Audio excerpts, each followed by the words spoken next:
This was my Bible, I guess, The Lonely Planet, and many of you who may have traveled may also have used guidebooks in that way.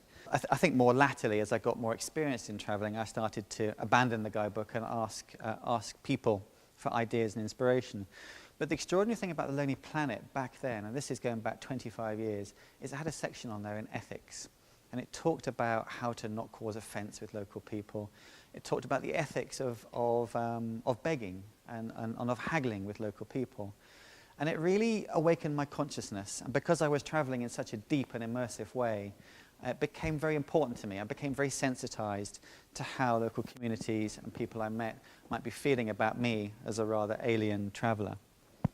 So Lonely Planet really started to get me thinking about traveling like a local, but also about being a responsible tourist. When I came back, I left the advertising agency I was working for, and I went to work for this lady, a remarkable lady, Anita Roddick, who founded The Body Shop. And on the left is some of the campaigns that The Body Shop ran. This is Fat Barbie. In fact, I hope there's no Mattel lawyers in the room. We weren't allowed to call it Fat Barbie at the time because Mattel, who owned Barbie, were very angry about it. But this was one of the women's issues campaigns that The Body Shop started. And Anita's philosophy was that she wanted to run a business, she wanted to make money, she wanted to sell hair and beauty products. But if she felt there was something wrong in her industry, she also wanted to campaign. She wanted to be activist about it. And that, going back 20, 25 years, was a very alien concept.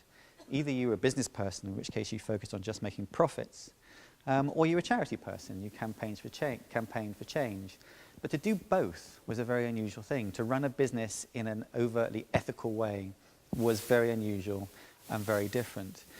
And I loved that. And I also found her rebellious activist spirit addictive, and her entrepreneurial zeal also addictive.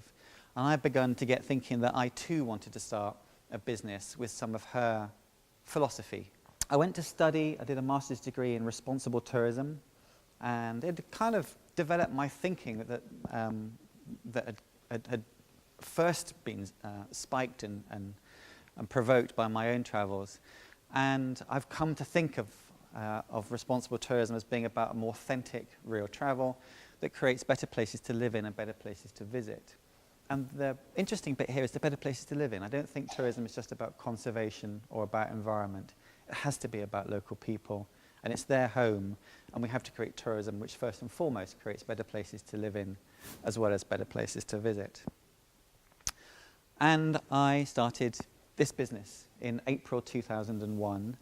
I went back to Anita and I said, I'm thinking of starting my own business. And she took me into her office, which was fabulous. It was full of nuts and seeds and ingredients she's collected from all over the world. And she got out a big sheet of paper. And I thought, what on earth is she doing? And she got a pencil out and she drew a line right down the middle of the paper. She sat me down and she said, on the left-hand side, write all the rules of the tourism industry. I wrote them down, the conventions, I thought, of tourism and how it was operated. And then she said, right, on the other side of the paper, break every single one of them. Do the exact opposite. And I wrote all those down, and it gave me the spark, if you like, to create the business. And I think for any entrepreneur, any rule-breaking entrepreneur, that was a great lesson. And it looks old-fashioned now, but this was in the early days of the internet.